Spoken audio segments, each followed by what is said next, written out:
Hello, this is Christian Okoye, former Kansas City Chiefs. You are listening to Grilling Truth.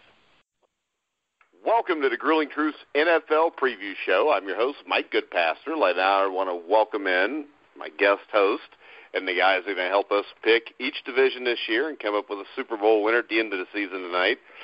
First up, Matt Andruscavage. Thanks very much, Mike. Good to be here. Well, excited for a new season. All right, next up is a man that's a Pittsburgh Steelers fan, but he's still my friend, Brian Schmidt.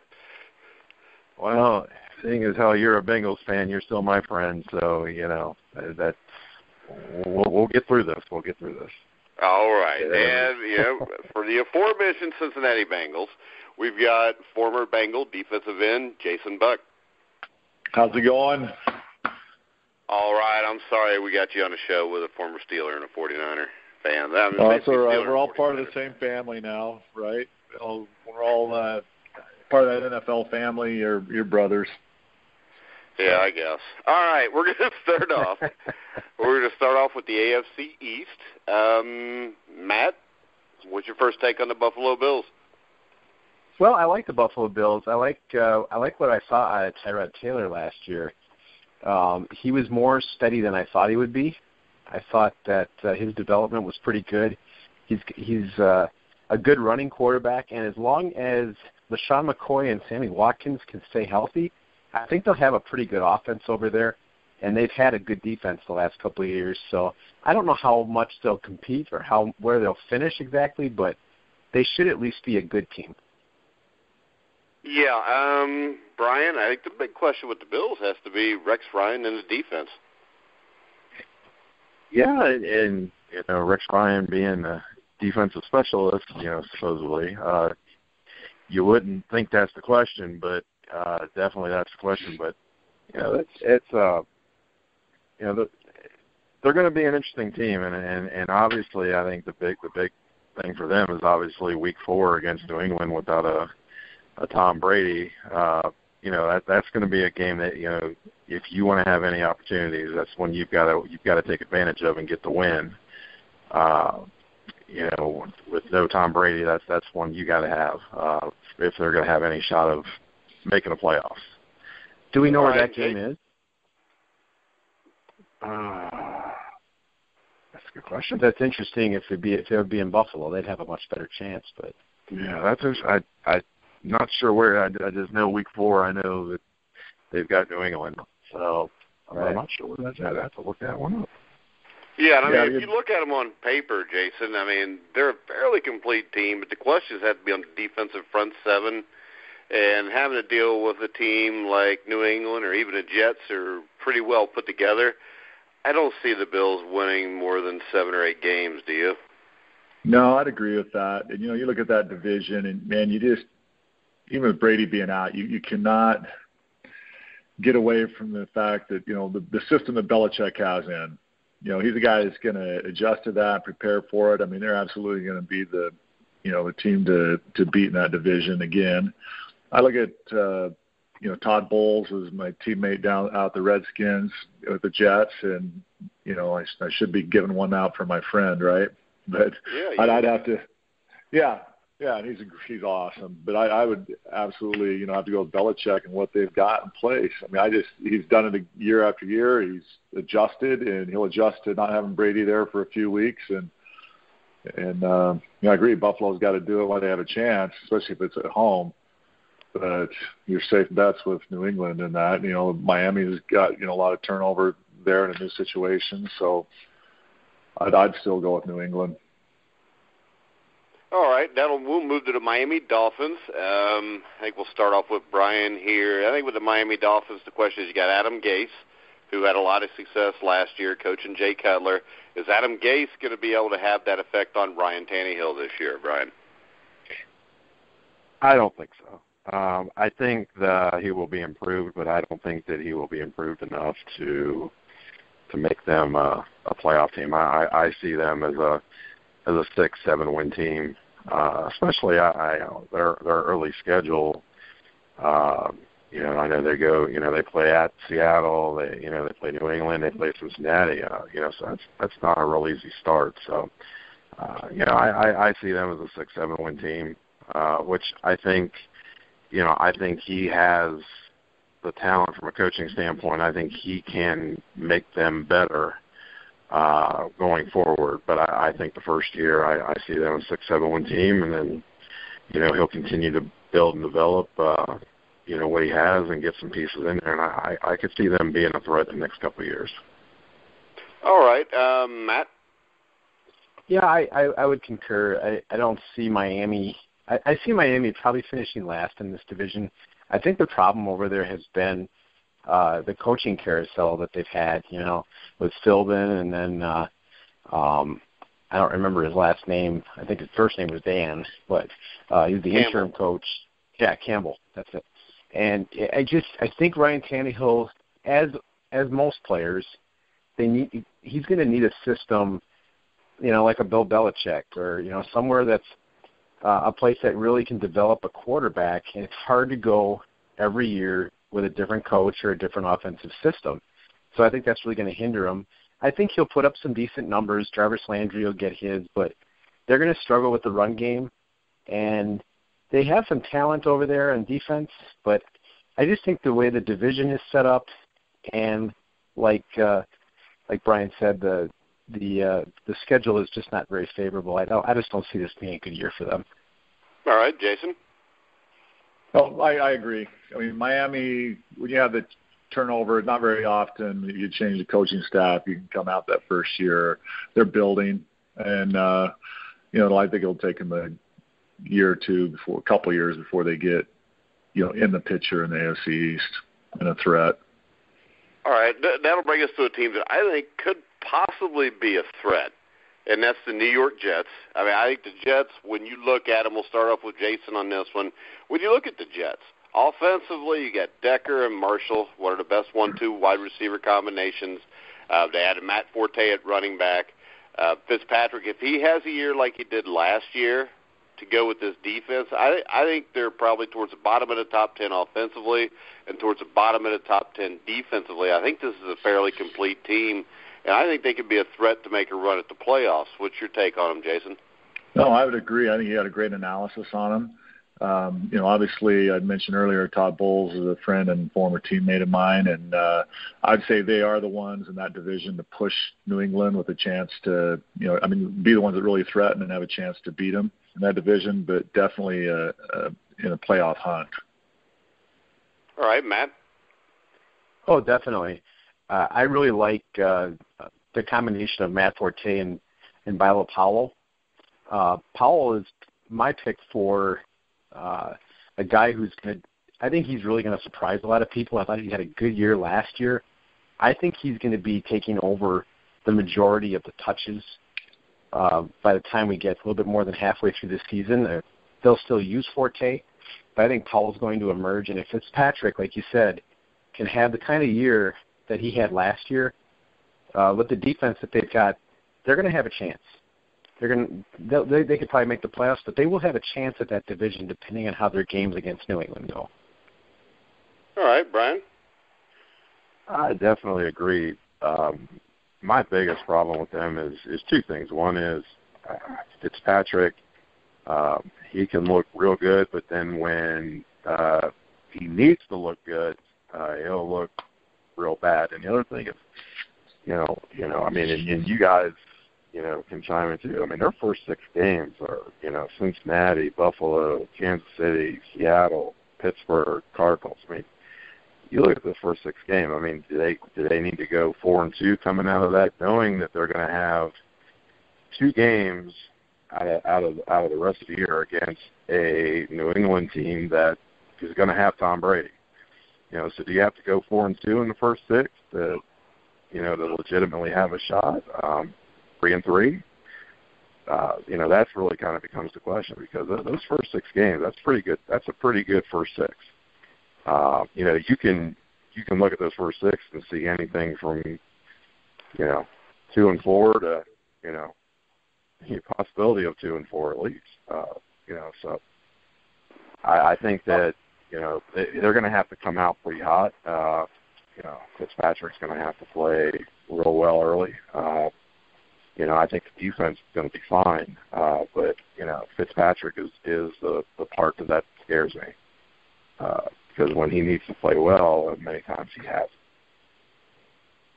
All right, Brian, that leads us to the final team, which is the New England Patriots. We all know Jimmy Garoppolo is going to have to start the season off. Brady will come in, week 4 or after 4 weeks. I think the Patriots are good enough to overcome that. I like Garoppolo from what I've seen in preseason, from what I saw in college. Do you think the Patriots hold off and win this division yet again? Yeah, I think that the one thing that's going to happen is,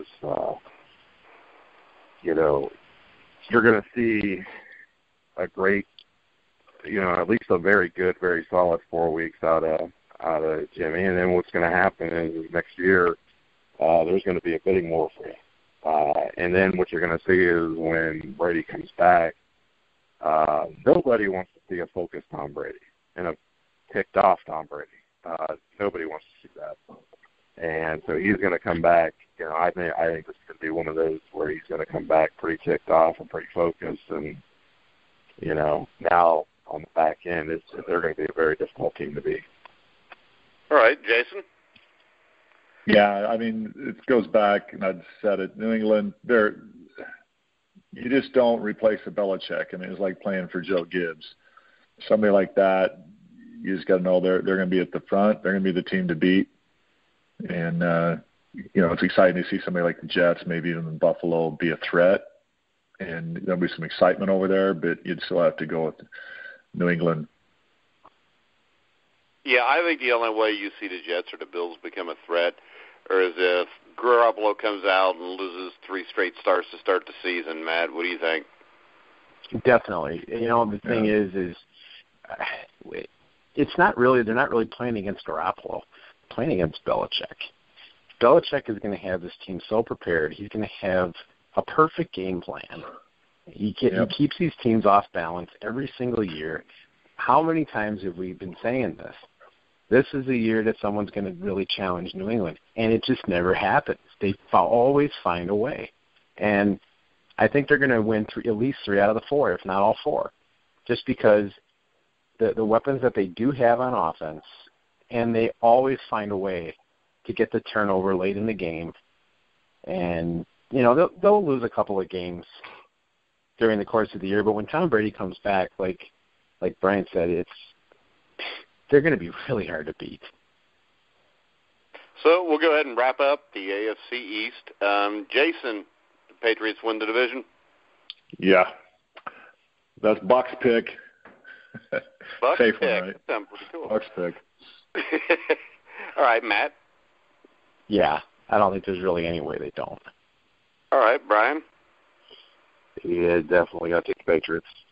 Yeah, I think the Jets have the talent they could do something, but as you pointed out, Brian, their schedule is really rough. Yeah, and I think that's going to be the thing that really puts them out in the end. So that'll bring us to the probably year in, year out over the last decade, the best division in the AFC. That'd be the AFC North. Can Robert Griffith breathe some life into Cleveland, Jason? You know what? He can. And, it'll all depend on how he mixes with that offense and that coach. It really will.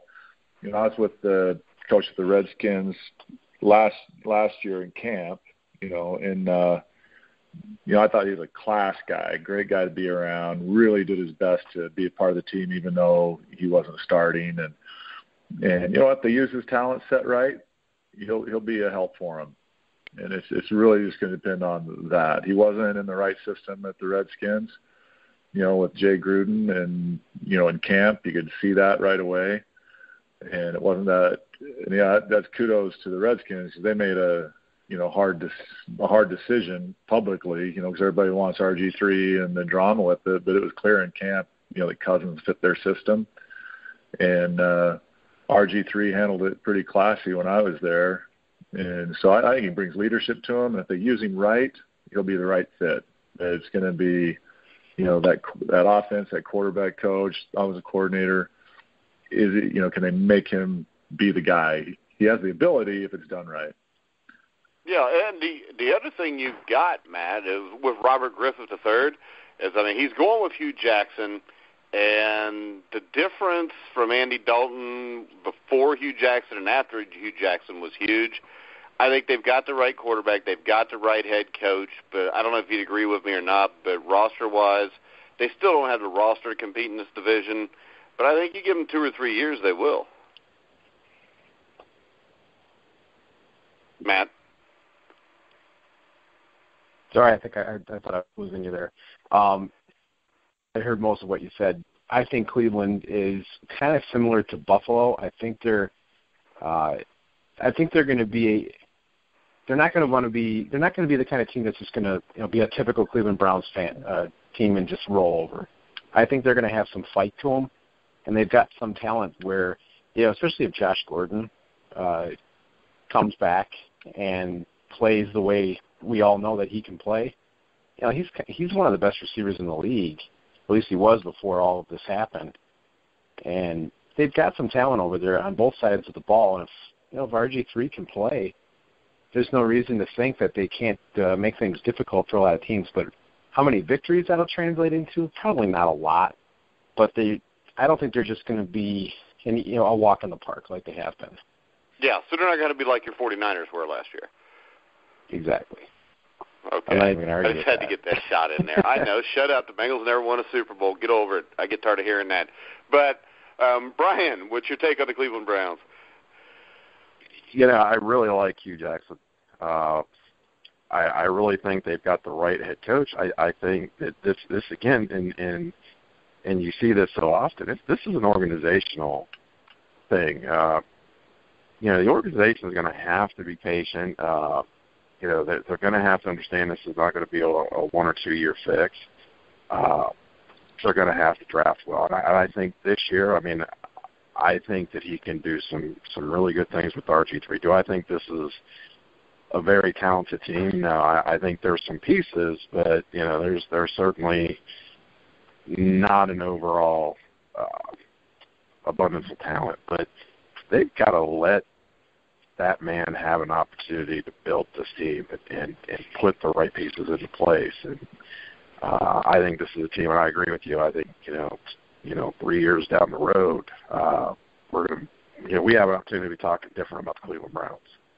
Yeah, I think they're just going to have to be patient, though, instead of what they've done over the last few years, which is give a guy a year or two and then pull a plug on them. That'll bring us, Brian, to a team I know you love, the Baltimore Ravens. Man. The Ravens have some pieces in place. If Steve Smith Sr. can play and has something left, Kamar Aiken, Crockett Gilmore, Max Williams, Justin Forsett, and you got Joe Flacco. I think the question mark is, do they have enough offense to put the points up to take the pressure off their defense this season? And that's going to be the big question. I don't know that, when you look at the NFL, I'm not sure if there's a team that is interesting as Baltimore, and I guess I say that being an AFC North guy, but that they could very well be a third place team in this division, and they could very well win this division. But it's really going to come down to, as you said, and seeing that they have enough offense. If they've got enough offense, then this is a team that could be a 12-4, 11-5 team. If they don't, you're still looking at 9-7. Yeah, and Jason, I think the thing that always makes the Ravens dangerous is just having John Harbaugh as their head coach, Jason. I agree. If I was analyzing a team, I really analyze that coach, because they have that. You just know those kind of coaches are going to have success. They might have an off year, here and there, but they're not going to lose their system, and they're going to stay true to it. And they've done it once before; they're going to do it again. And as long as the organization's behind them and is patient, you're going to have Harbaugh's going to succeed. So I would definitely put the Ravens up there at fighting for the top of that division this year. All right, Matt. I like Baltimore. I think they definitely have a lot of skill players that are underrated. You know, Kamar Aiken I think he's poised to have the kind of year that they drafted him for. Steve Smith Sr. is such a fiery guy. He does not play at his age, and I would expect him to have at least a pretty productive season. Justin Forssett's a good running back. Flacco's a good quarterback. And like you said, John Harbaugh is one of the best coaches in football. The only thing that I would say on them is I just don't know about their defense. This isn't the same Ravens defense that we got accustomed to last decade or even the early part of this decade. If their defense can play well and the offensive line is also a question mark, if they can overcome those things, then yeah, I would say this is a 10-11 win team. If not, I'm not sure that they could get better than 8-8. But they definitely have talent. I think they will be a threat. All right, Brian, that brings us to a team that's near and dear to your heart, the Pittsburgh Steelers. I think when looking at Pittsburgh, I think the big question is, can they stop other teams' passing games? I mean, if you look at them, you got rookie defensive backs, Artie Burns, Sean Davis. I think it's going to be the thing that concerns me with them is with young corners, young safeties, sometimes it takes a while for them to get it together. And do you think that is a huge problem for this team? I think that is the biggest problem for them. Look, this is a team that, last year defensively they were not very good, but they did create a lot of turnovers. They've got to be better without turning the ball. I mean, last year it was feast or famine. I mean, they'd give up 28, but also, create 3 or 4 turnovers. And, they've got to be better overall defensively. And the secondary scares me. But it helps. I mean, I think offensively, even without Le'Veon Bell the first 4 weeks, I mean, this is an offense that, is a 30, is a 30, 32, 33 point a game offense. But again, the big key to that is, keeping Ben healthy. And because if he goes down, it changes everything, and we saw that last year. So, the secondary is the big key, and then keeping Ben healthy is after that. And if both of those come through, this is a Super Bowl contending team. If any of those don't go as planned, now maybe it's an 11-5, 10-6 team making the playoffs, but probably not getting to the Super Bowl. All right, Jason, what's your take on the Pittsburgh Steelers? I agree completely because you look at Baltimore, Bengals, Steelers. All of them could be that 10-6, 11-5, right in there, team without the wheels coming off because of losing a Ben or some of those problems. I think a great coach, like Mike Tomlin, can overcome it. And you've got, like you said, the AFC North is such a strong division. There's going to be some great football there, and Cleveland's probably going to be at the bottom of it, trying to come out. But I agree, Pittsburgh, they're definitely a 10-6, 11-5 type team without the wheels coming off on them because of injuries. All right, Matt. Well, because of their coach, Big Ben, and then having when healthy, I believe the best running back in football in Le'Veon Bell, and the best receiver in football in Antonio Brown. To me, this is Pittsburgh's division to lose. But like Brian said, if a few things don't go right, they won't win that division. But the thing is you look at how they were last year. They had the same secondary problems last year, and they still overcame. They lost Big Ben for a few games, and they still overcame. In the playoff game, they were down to their 3rd and 4th string running backs against a really good Cincinnati run defense, and they outgained them significantly in that playoff game. I see the Steelers as a team that can overcome their shortcomings because of the system that they have, the quarterback they have, and the coaching staff. So at this point, I think the Steelers can take this division, but obviously it all hinges on the things that we were talking about. The secondary's got to play better. They got to keep Big Ben healthy, and I think they need Le'Veon Bell this year. All right, so let's pick the division, Matt. We'll start with you. You going with the Steelers then? Yeah. Well, Matt's wrong. Brian, who are you picking? Oh, I've got to go with Pittsburgh. Well, that's a homer, and it's a wrong pick. Jason, you want to try to get this right? The other two have messed it up. You know what? They're competitive in it, and I think they're head-to-head really at this division with Baltimore and Pittsburgh. So I got to go and be loyal to my Cincinnati and go with Dalton and the Bengals to come back and win that division this year. I actually think the division is a complete toss-up. I think Cincinnati or Pittsburgh, either one could be Super Bowl contenders if everything goes right. I think the big difference between the two is I think the Bengals are better defensively, and I think the Bengals' offensive line's better. And I think those are two things that go a long way in getting you to where you need to be. And, I mean, the Bengals' offensive line, from watching it so far in the preseason, even though it's preseason, I think Bodine's played a lot better at center. And defensively, I mean, you can't get a better defensive line than having Geno Atkins and Carlos Dunlap. And, I mean, I just think in the end, that's why I'm going to lean that way, but it's just by a little bit, and it would not surprise me if all three of the four teams in this division made the playoffs again. I absolutely agree. I think all three will make the playoffs.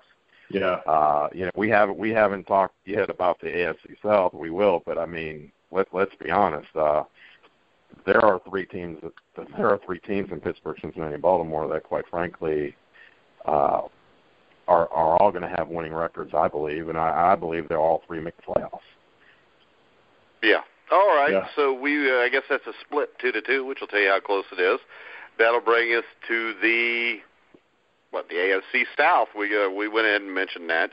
Instead of going team by team now, let's just break it down on what we think is going to happen in the division. And, I mean, what I see going on is this. I think Tennessee is going to be really good defensively.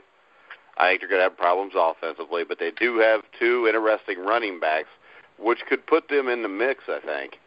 When you look at Jacksonville, I just think their offensive line is not where it needs to be yet to be a contender. But being in this division, you never know. The Colts, you've got Andrew Luck and then a terrible pass defense. I mean, if I had to pick the division, and you get the Houston Texans, who you have question marks about their quarterback still, not as big as what the question marks were last year now that they've got Osweiler, and you've got one of the best defenses in the league. I mean, right now, if I had to pick this division and lean towards anybody, I would take the Texans. What are your thoughts on the AFC South, Jason?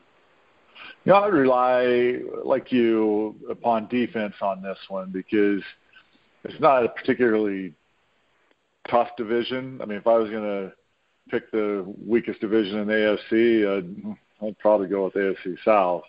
But the Texans, I love great defense, and that can get you a long ways.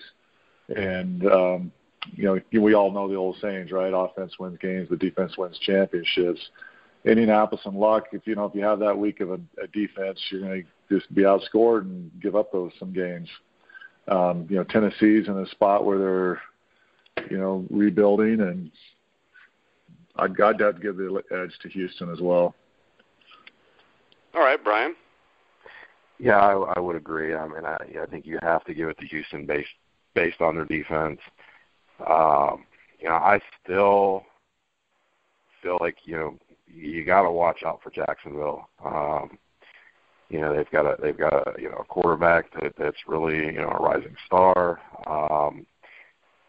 Again, defensively, where will they be? But I think that they're a team you got to watch out for. But I feel like Houston is definitely maybe the most complete team in this division. And granted, that's not saying a lot, but I think Indianapolis. I mean, with Luck, I mean, obviously if he plays up to his potential, they could be very good. But I think that defensively, I don't know. I don't know that he can overcome that. Tennessee's just real. I mean, Tennessee is almost in in that Cleveland Browns mode. They've really got. I disagree there because I think they've got a good young quarterback who showed that last year.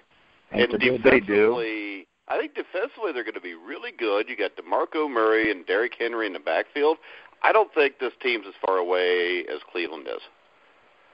The problem for me, and it's kind of been the Cleveland Browns thing, is why I kind of compare them, is we've seen Cleveland Browns over the years. They'll have some of these pieces, and people think, oh, well, they're finally turning the corner out, and they don't. And I think Tennessee is the same way. It's just, yes, they have some pieces, but when you look at the rest of the roster, I'm not seeing as much as maybe people would hope. I just don't think that they're. I think honestly they're a 5 to 6 win team, if and that's being generous. I just don't think they're going to be. I don't think they're going to be as good as you think they will be. Well, I think they're probably a 5 or 6 win team, which keeps them in the division race till probably the last 2 weeks in this division. But my difference between them and Cleveland is this. They both struggled with that all these years, but Cleveland never found the quarterback. And I think Tennessee did. And that's a huge piece to anything. It's just like the Colts. If you looked at their roster, you wouldn't consider them a threat. But with Andrew Luck there, that makes them a threat automatically. Mm-hmm. But, Matt? I think this division is the hardest division to predict. All 4 of these teams, in my opinion, could win this division. All 4 of these teams could be 6-10. I like Tennessee. I think they have a good young nucleus. I really like Mariota. I think Derrick Henry with DeMarco Murray is going to be a tough combination to stop. I love Delaney Walker is one of the most underrated tight ends in the league. And they've got receiving threats. They've got a defense. I think they're going to give teams a tough time. I think the same thing with Jacksonville. I think they're very well coached. I like their defense. There may be a year away from really emerging as a good team, but, boy, you look at the receiving core they've got with Hearn and Allen Robinson and Julius Thomas. You throw in their running backs and just everything that they've got on defense. I like Blake Bortles a lot. That could be a 10-win team. Houston's going to be better. DeAndre Hopkins is one of the top 3 receivers in football, and he had 4 different quarterbacks throwing him the ball last year. Osweiler is a major upgrade over what he had last year. And then getting Lamar Miller, they've got that defense. They could emerge. The Colts are the same way. This is, to me, I don't even know who to pick in this division. I'm probably going to lean, like you guys said, with Houston because of the defense. But then I'm like, well, they got Andrew Luck over at Indy. I really don't know who's going to win this division. Yeah, and I think the big thing you look at here, I don't know what you think. I'll direct this at Jason, but I think all 4 teams are perceived weak because of one major error. When you look at all 4 teams, Houston's offensive line's pretty decent. But at the other teams in this league, Tennessee, Jacksonville, Indianapolis, when you got offensive line problems, it's hard to be a legitimate threat. It's going to be very hard to be a legitimate threat, and we all know it. It starts with the line of scrimmage, and you have a great offensive line like we did in Super Bowl 23. Arguably the best offensive line in the NFL at that time, in that year. You win games. And if you're struggling there, you're going to struggle. And the same on the D-line.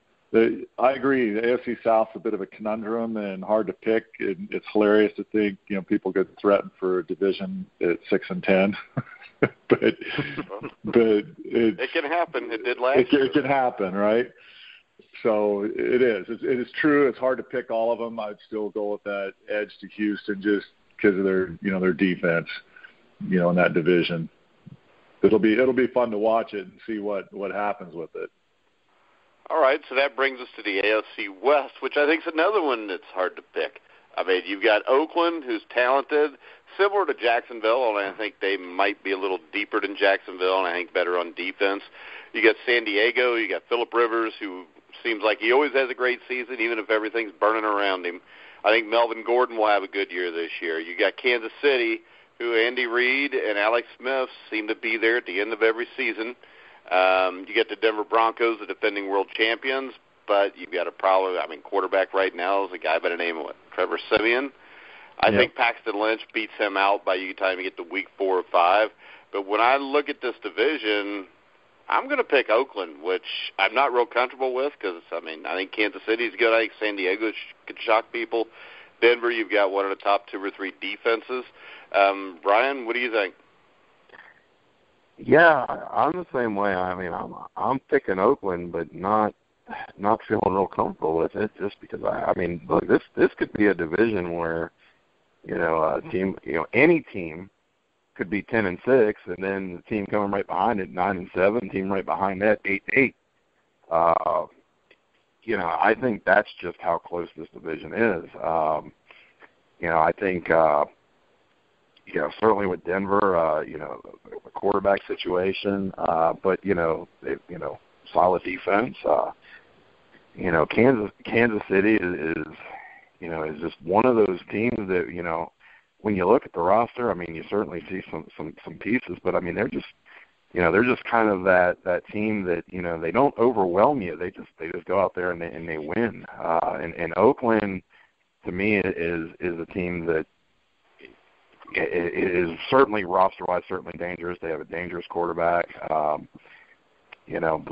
are they ready for the prime time? It's one thing when you're building, and last year, they certainly did some good things, and now the light's kind of on them. And, are they going to be able to handle that? But this again is another division where you could pick any one of the 4 teams and make a case for them. And make a case for them. Yeah. Actually, I have a harder time making a case for Denver than anybody else here. What do you think, Jason? Denver's coming off the Super Bowl, and they do lose Manning, but I just look at them with that great defense they have, and Elway's done a really good job there. I think they're absolutely going to be in the hunt, and it does hurt them, to be with this quarterback controversy right now until they get that all solved. And Oakland's on the up, like we're saying, and they're going to threaten. But with my experience, I'm going to go with Andy Reid and the experience he has, and Alex Smith, and a veteran quarterback. And like you said, they're always there in the hunt, and I think they're hungry because they've been chomping at the bit and getting right there, and just not quite making it in the hunt. And they're going to come back hungry.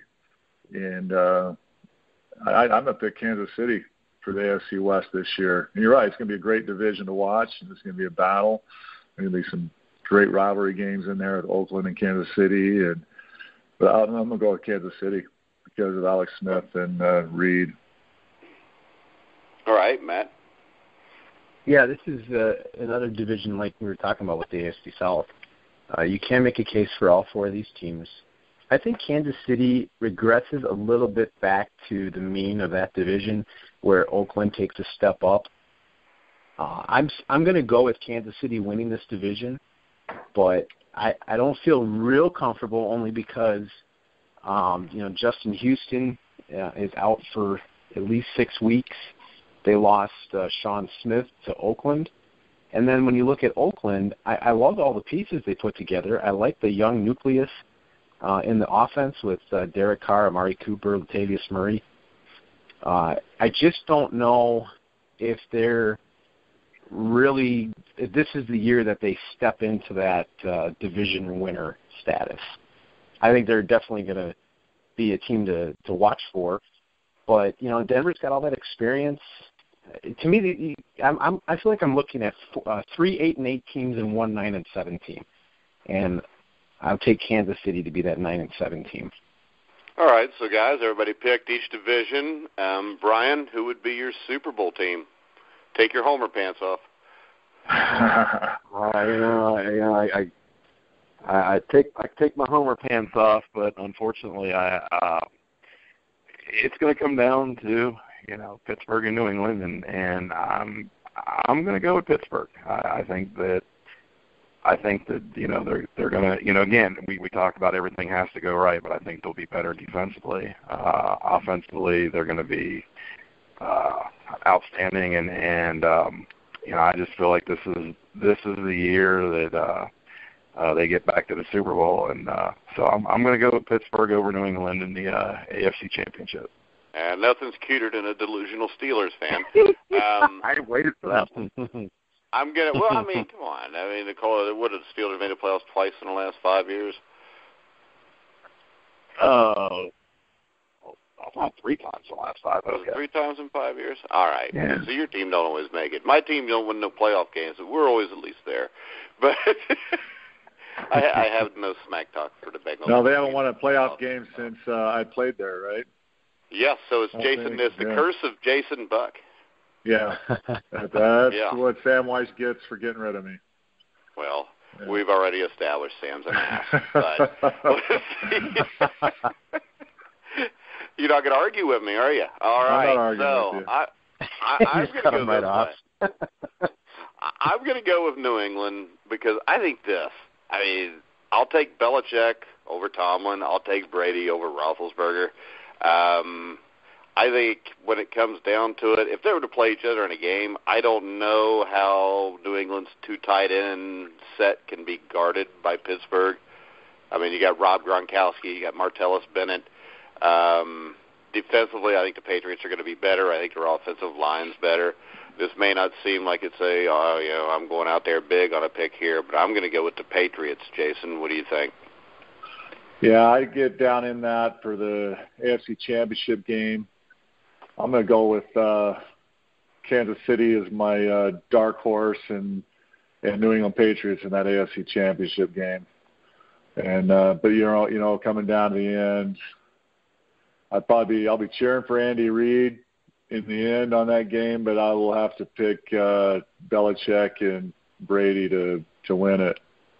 I got to put money on the table. All right, Matt. Yeah, to me, the AFC Championship game is going to be Pittsburgh at New England, and I like the matchup, but I just like Brady and Belichick at home in a playoff game. I just see Roethlisberger throwing an interception in the fourth quarter, and New England just finding a way to win, even if it's on a 55-yard Gostkowski field goal. I see them back in the Super Bowl this year, and I just don't really. You look at the rosters, and if they're healthy, New England's just going to be really, really tough to beat when they get Brady back. Yeah, and the thing is this. I think it's almost impossible, Brian, to pick Pittsburgh just because Big Ben hasn't played a completely healthy season in how long? And over the last 5 years, I do think they have only won 1 playoff game. Well, I look at it like this. Yeah, 2010 and 2015. I think you're right. I look at it like this. I feel real strongly about their offense, and like I said, I think their defense is going to be improved. I mean, and I just, again, last year New England was my pick. This year, I mean, my last year New England was my gut, even though my heart was still Pittsburgh. But this year, my gut's just telling me that the reign of New England is over, and I feel like Pittsburgh could be is going to be that team. But I also have a small part of me that believes that the Cincinnati playoff drought is over, and I've said this for 2 years, and like I've said this, and we've talked about it. I believe that the year that Cincinnati wins that first playoff game, they're gonna run the table, and so this could be. Okay, so that made no sense because you just picked Pittsburgh to win it all, but you said Cincinnati was going to win a playoff game. Then you said if Cincinnati wins a playoff game, they're going to run the table. Yeah, but they won't this year because they'll end up losing to Pittsburgh. But in the first round. Well, you better hope you play us here in Pittsburgh. So I just feel like the New England reign is over this year. I just just have that feeling. And last year I really felt New England was going to be what they were, and this year I feel like they're going to be good. But I just something keeps telling me the playoff reign is over for them. So we'll find out. All right, so we got 3 New Englands, I believe it was, and 1 Pittsburgh. So that'll take us to the NFC, and this is a division I think is really interesting, the NFC South, because I don't think the Panthers are that good. If you looked at their schedule last year, I think they only beat a couple teams that were really good. You got a team like New Orleans who may be as good, if not better than anybody on offense, but their defense is terrible. You got Atlanta who started out the season well last year. They're loaded on offense. I think their defense is a lot better. And then you've got Tampa Bay, who's my big-time sleeper. And they're such a big-time sleeper to me that I'm going to make this crazy prediction. I think the Tampa Bay Buccaneers win the NFC South. What do you think, Jason? Whoa, that's a gutsy one. Well, I mean, look at him on offense. If Jameis Winston should be better than last year. You've got Doug Martin, you got Mike Evans, you got Vincent Jackson. Offensively, they're really talented. Defensively, they've gotten much better with Vernon Hargreaves, Noah Spence. You got one of the best young linebackers in football in Levante David. And I think they're the closest thing outside of Carolina. I mean, I think it's them and Carolina that have offense to go with defense. And I think it's between those two, and I'm going to lead towards Tampa Bay. Yeah, I mean, it's going to be a good, hard-fought division. I think don't throw Carolina out of it, just because, my experience looking at a team that come out of a humiliating loss in the Super Bowl, and I think Rivera is a great coach. And I just think they come back pissed off and on fire, honestly, and play hard. It's going to be hard for that division, but I'll still go with Carolina on it because they're going to come out of that Super Bowl angry, and I think Rivera does a good job.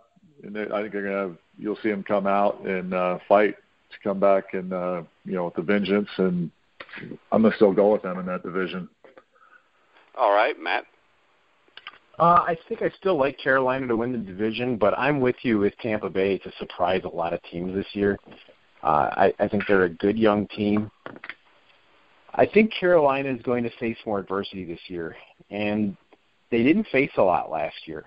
And I've said this before. I think Cam Newton is probably the best quarterback in football when they're ahead.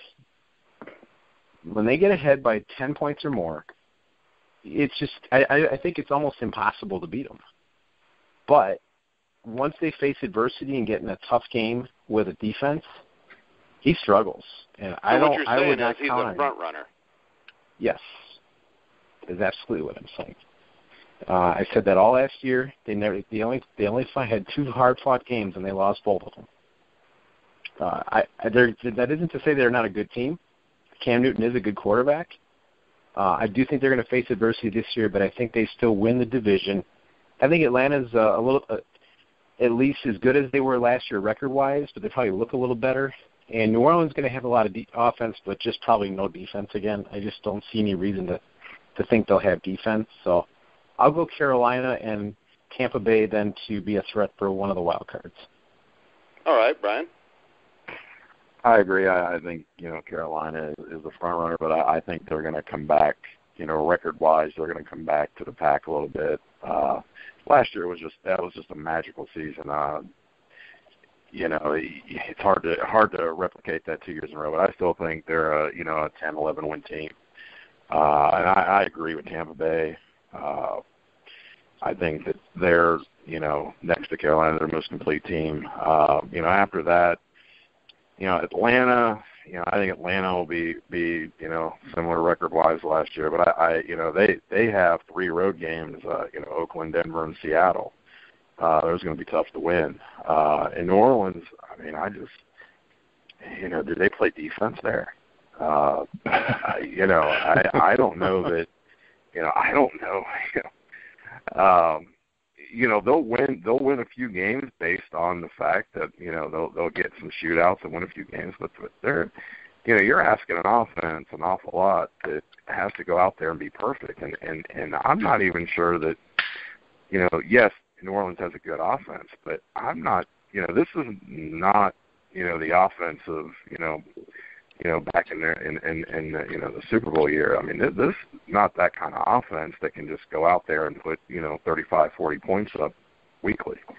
So I think they're going to be the ones that fall behind in the division, and I feel like it's going to be Carolina and Tampa Bay at the top, and Atlanta after that, and then New Orleans kind of bringing up the rear. All right, that brings us to the NFC North that until the other day was a very hard division to pick, I think. I think now you go with Green Bay. I mean, Chicago's got some weapons. They drafted Kevin White. They got Alshon Jeffrey, Jay Cutler. Defensively, they signed a couple linebackers, Danny Trevathan, them last year or this year. I think their defense is going to be good. I just don't see them putting up enough points on offense. The Detroit Lions are the Detroit Lions. The Minnesota Vikings without Bridgewater. I think with Bridgewater they were a 10 to 12 win team. Without him, they're probably a 6 to 8 win team. Brian, what do you think? Yeah, before Bridgewater's injury, I really thought that they were definitely going to be with Green Bay contending for the NFC North. Now, I mean, there's just nobody in this division that I think can even touch Green Bay at this point. To me, it's Green Bay with 11, 12 wins, and everybody else is fighting to win anywhere from 6 to 8 games. So Green Bay is going to run away with this division. All right, Jason. I'd agree with that assessment 100%. I think Green Bay runs away with the division. It's not looking really strong, and you got to go, with McCarthy on this. I mean, they just, I don't see anybody getting in their way.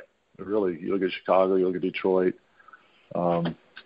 Minnesota might have, like you said, but I think Green Bay runs away with it, and with that division by a couple of games.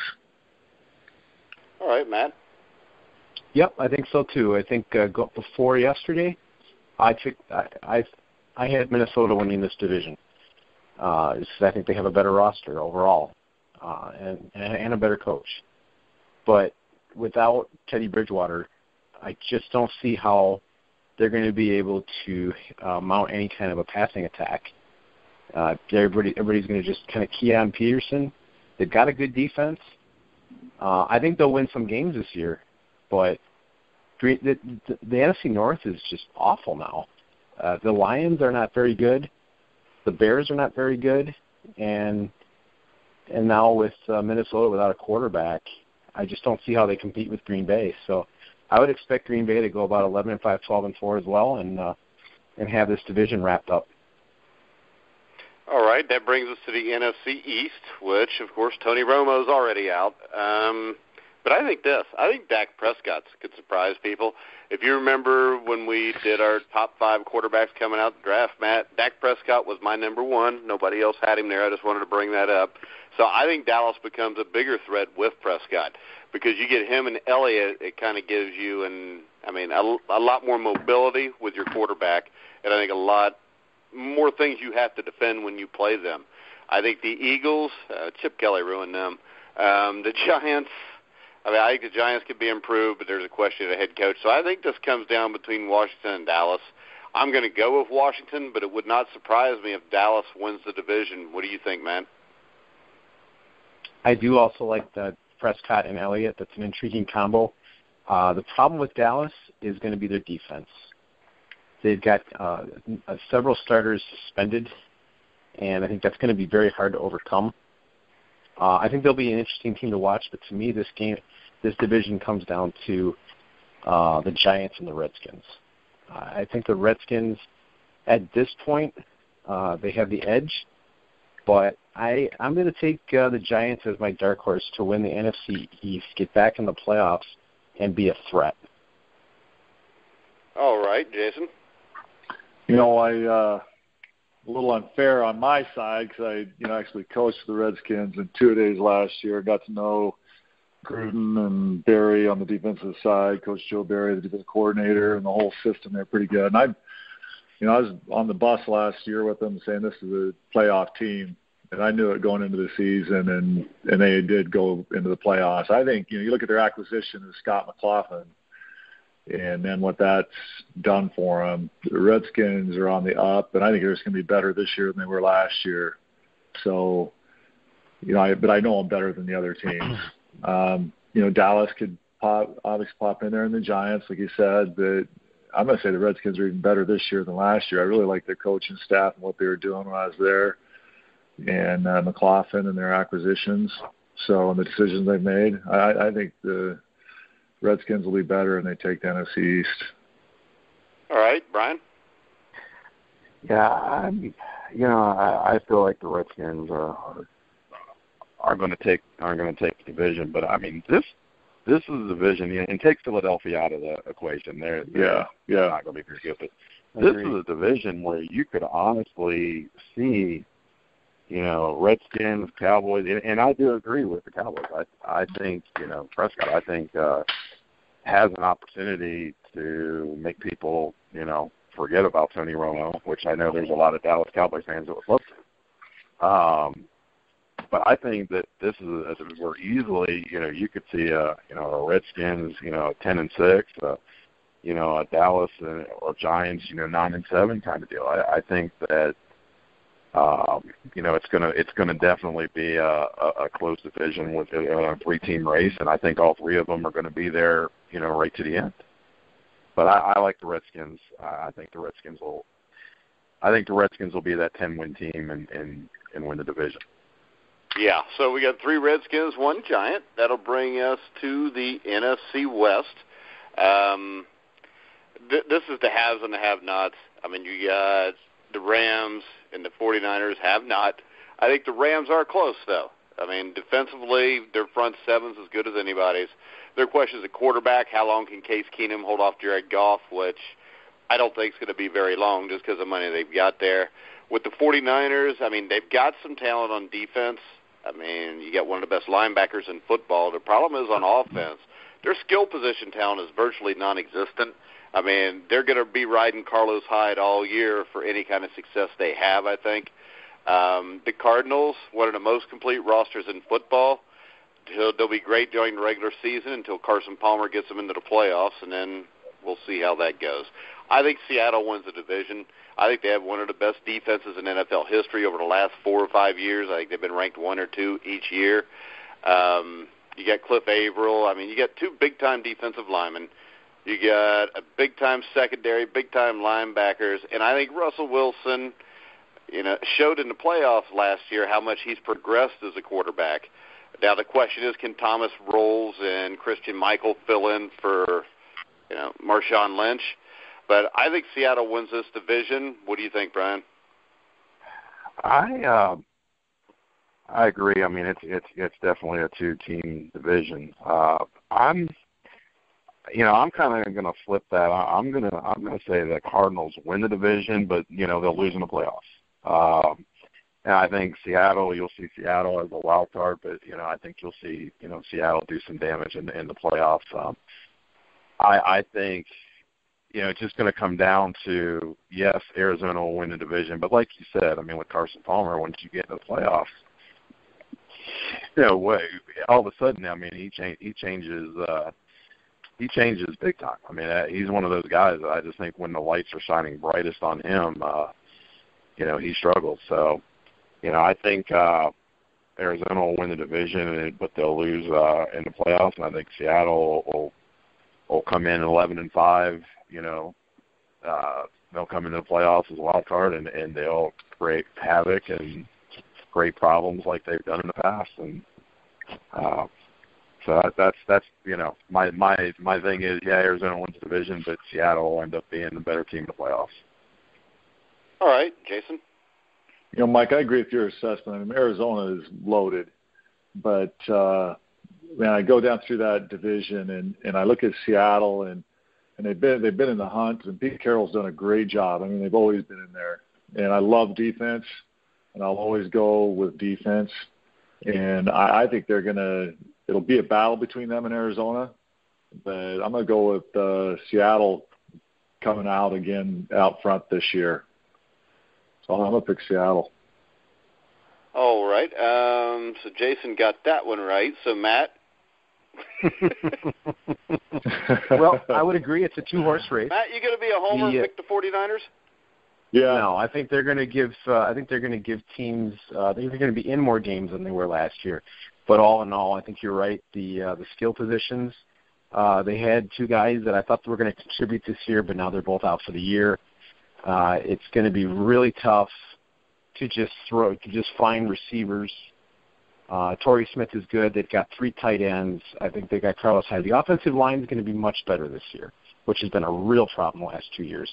The defense will be better, but the problem is unproven quarterback and skill position. So I would agree.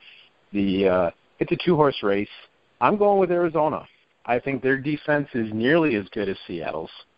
They got Chandler Jones off of New England to go with already a very loaded team. I think their secondary is real good. I like Bruce Arians a little bit more than Pete Carroll, but that isn't to say that Pete Carroll is not a good coach. The difference here, at least in the regular season, is going to be offensive lines. Arizona has one, Seattle does not, and that's going to be a real problem for them. They don't have Marshawn Lynch anymore. It's Will Thomas-Rawls, who's coming off a big injury, be able to be the guy and take some pressure off of Wilson.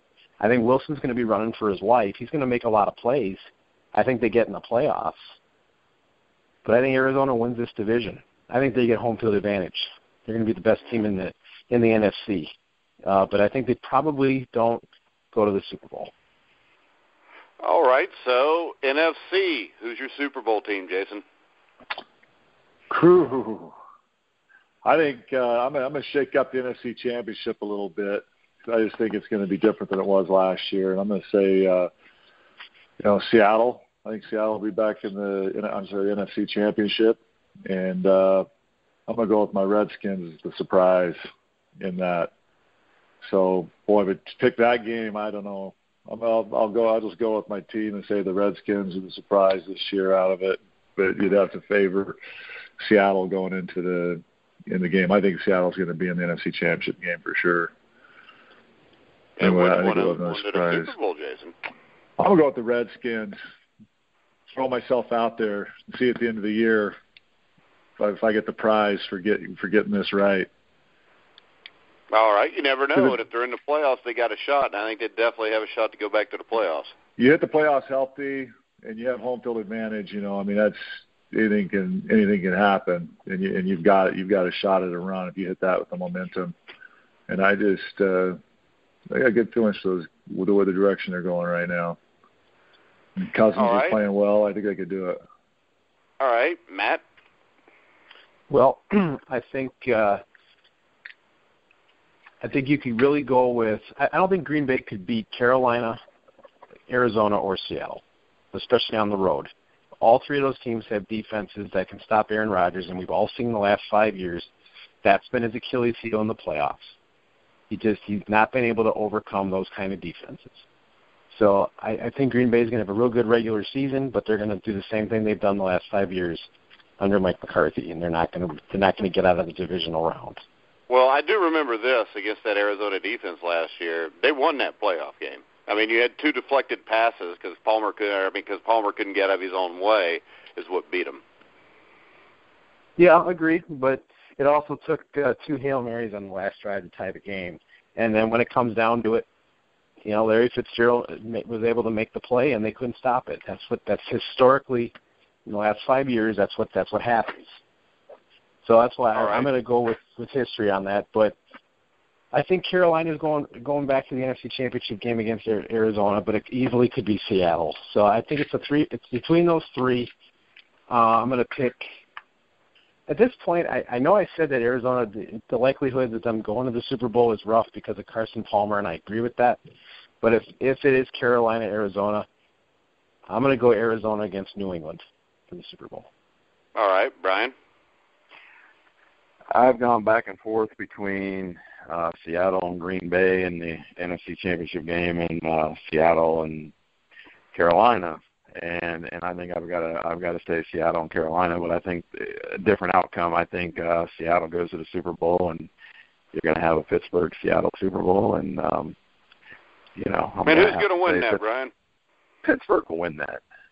Okay, Brian. No, honestly, he's just going to pick Pittsburgh all the time. No, honestly, I'm not going to be Seattle. Honestly, I would honestly say if it is Pittsburgh and Seattle, that's going to be a difficult game for Pittsburgh to win. Well, yeah, because Russell Wilson will probably throw for about 3,000 yards on your secondary. Well, no, I don't think he'll do that, but which is why you guys have won one playoff game in 5 years.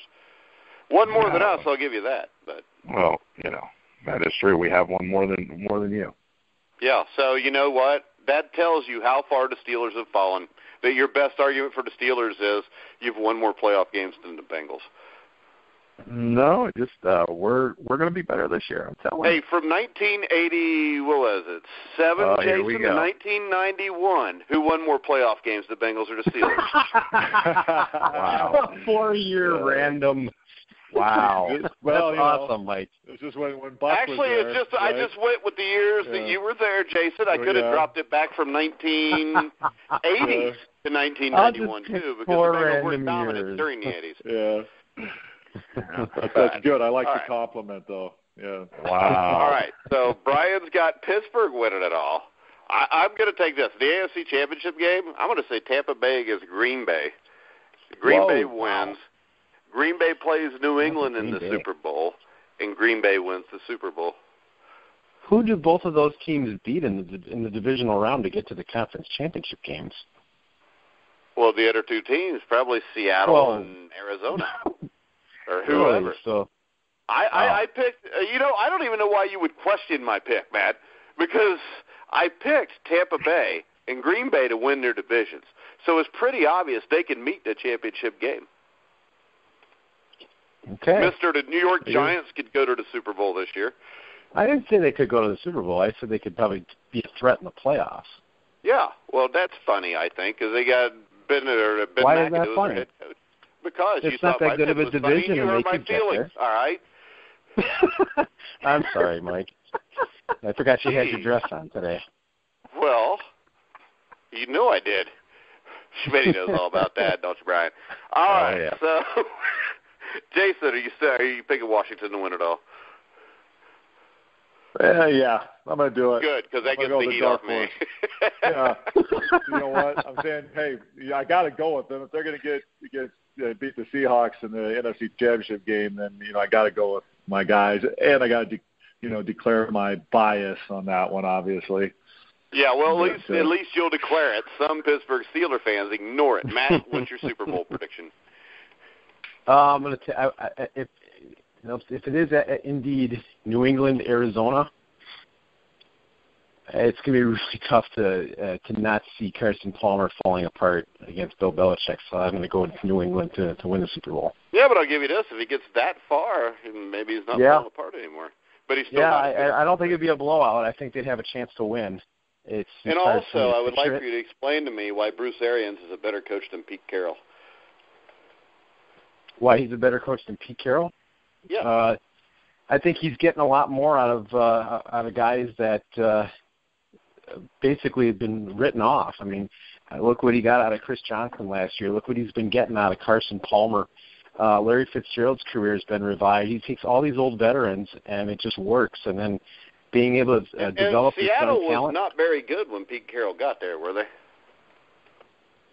No. Just like Arizona, and they ended up going to 2 Super Bowls, winning one of them with one of the greatest defenses of all time.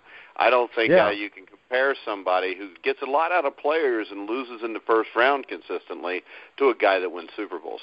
Well, he just finally got a good quarterback situation last year, and they went to the conference championship game. They didn't just lose in the first round. Yeah, but so they did lose I'm bad not saying that they wish they'd lost in the first round.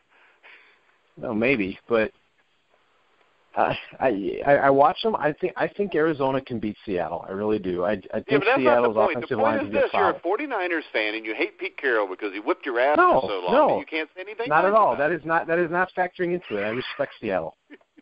That's not factoring into it. I just think Arizona's a better team. All right. I don't see it just because of the Carson Palmer-Russell Wilson connection. But so our Super Bowl predictions are: we got Homer Pittsburgh, Homer Washington. Who did you pick to win the Super Bowl? New England? Yeah. And I got Green Bay. So, and not that the Homer picks are bad, because actually I could see Washington making a run in the playoffs, and I could see the Steelers maybe going 8-8. Yeah, come on, Brian, you got to respond to that. Wouldn't that be the opposite homerism there? Well, I can tell you what. If Landry Jones ends up being your starting quarterback for 6 of your 16 games, you're in trouble. Oh, yeah, absolutely. Didn't that happen last year, and they still won? But, the bottom line is... But they were in trouble because they wouldn't have won if Big Ben wouldn't have come back, or, of course, if Jeremy Hill would have held onto the damn ball. See, You say all these things out of bitterness. Well, I say these things out of intelligence. So there's a difference. There's no such thing as an intelligent Pittsburgh Steelers fan. Am I right there, Jason? You get us all in trouble, right? Well, no, we're not going to get in trouble. You live where? In Utah? I'm in Cincinnati or close to it. We're in no danger here. Those people can't travel. The only reason they draw big is because they all got kicked out of Pittsburgh years ago, and that's the only home games they can go to is when they go to, like, Tampa Bay or Cincinnati. Well, I guess if Cincinnati would actually, I don't know, win a playoff game, people might get excited about it. But we won a playoff game. Jason remembers that he was there. Yeah, I was there on the last. Yeah, and it seems. Hey, and Jason, does it not seem like it was just yesterday? It does. It seems like yesterday. And so just yesterday, the Bengals won a playoff game. We're going into Riverfront Stadium. I didn't realize George Bush Sr. was president yesterday. Yeah, I didn't realize that two people in this were so delusional. I know, but Matt and Jason are like that, aren't they, Brian? Yeah. Well, and just yesterday we beat the Houston Oilers in the playoffs, Jason. Wow. It does seem like that. Yesterday. Ain't that something? The last team the Bengals beat in the playoffs hadn't even been in the NFL in, 15 years? Just, right there. 20 years? Yeah, you'll be okay. I'm telling my grandchildren now. Yeah, I was in there tackling Barry Sanders and Ernest Biner and all these guys, and they're like, "Really, you're old, Grandpa?" I'm like, I will bring up the fact that Jason did win a Super Bowl and had a sack in a Super Bowl. Yeah, both Super Bowls. It was just as a Redskin. Yeah, just as a Redskin. Yeah. Well, no, I sacked Montana and lost that one. Yeah, but I was just talking about you won the second. Oh, the winning one. Oh, okay. Yeah, the winning one. Yeah, I won the second one. We don't like to bring up the losing one on the show because then Matt gets all you were on the 91. You were on the 91 Redskin team, or you were on the 87 team? No, 91. Okay. Yeah. I was on my rookie year was 87 team. With the Bengals. Yeah, it was 91. Like, 91 was USA Today still last year had us as the greatest winning Super Bowl team of all time. Last winter right before the Super Bowl, and it was. We had a great team. It was an unbelievable experience. Just the camaraderie and everything everybody had. Yeah, me and Matt had Gerald Riggs on that team on the show too. Yeah, Riggs was a stud. Yeah, everyone forgets he scored 2 touchdowns in the Super Bowl. I think he had like 11 on the year. He's like I think it might have been more than that. I think every time he carried the ball that year was a touchdown. Dude, Gibbs is another coach that loved to bring in the veterans.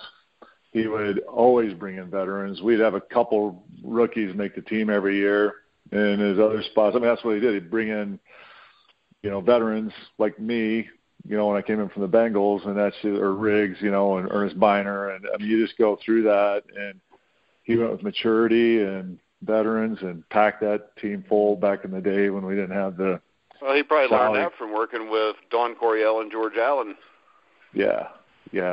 So you look back in that backfield, Riggs, you're right, he didn't carry the ball. But he wouldn't wear out his old guys. He knew how to use them and use them a little more sparingly, but keep their wheels fresh and going to have all that leadership and experience. And, he went 4 Super Bowls in 11 years, and won 3 of them. All right. Well, guys, good formula. We'll wrap this up. Do you want to come back every week with us on the Pick'em Show, Jason? Hey, I'll give it a try.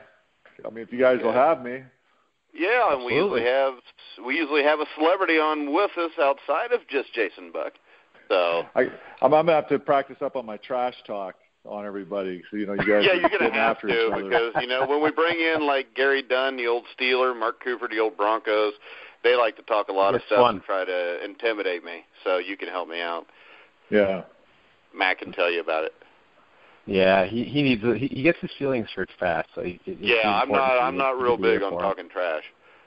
Break out the terrible towel and wipe my ass. Yeah, I know. Hey, I'll tell you, one of the worst flights, probably about the worst flight I was on in the NFL was trying to land in Pittsburgh. Coming in there to play Pittsburgh, and we're on that plane, and it is shaking, and lightning bolts hitting all over the place. I still remember I'm pretty sure it was the Super Bowl 23 year, but Brian Blados was in the back that plane. Remember our offensive tackle? And Blados was literally bawling. And guys were holding on to him and he was bawling. He was so scared because he hated flying anyways. And that plane was shaking. What? Brian's been on the show. We've actually become friends, and he may listen to this show, and I bet he'll really appreciate you telling us stories. Blados will laugh at it. He'll laugh at it. He's got such Well, you know what's going to happen now. In the next few weeks, Blades is going to be on the Pick'em show with us, and you're going to tell the story then, too.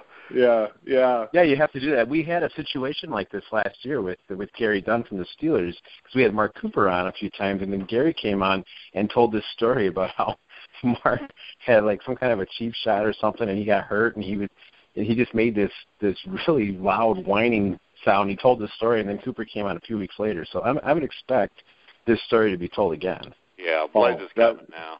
Blade's coming, and I'm telling you, that plane hit that tarmac so hard. We all got swung up against the side of the plane. Thought the tire had blown out. I mean, everybody was scared to death, but Blades was the one that was crying back there. We were holding him together.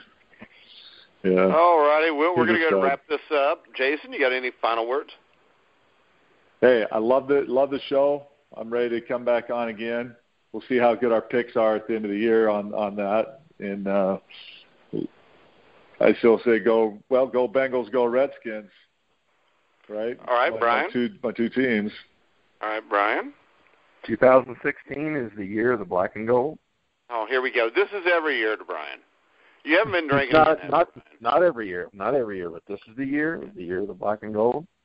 All Pittsburgh fans need to listen to the show, and every time that you hear Mike talk about the Bengals, talk about the Steelers, just remember that A, they never win a playoff game, and B, we just have way more hardware on our fingers than the Bengals ever will. So. Plus, you have a lot more fat, toothless women in your stands, too. Matt. Jeez. Well, there's a lot of fun. I'm not touching that one. I'm slowly learning the smack talk thing. Matt's been teaching me. But it was really good having you on, Jason, and good to talk to you again, Brian. I'm really glad the 2016 season is finally here, and I know we're going to have a lot of fun this year. All right, guys. So remember, you can check out the NFL Pick'em show I think we're going to record the show every Tuesday night, so it'll be out every Wednesday, so make sure you check it out.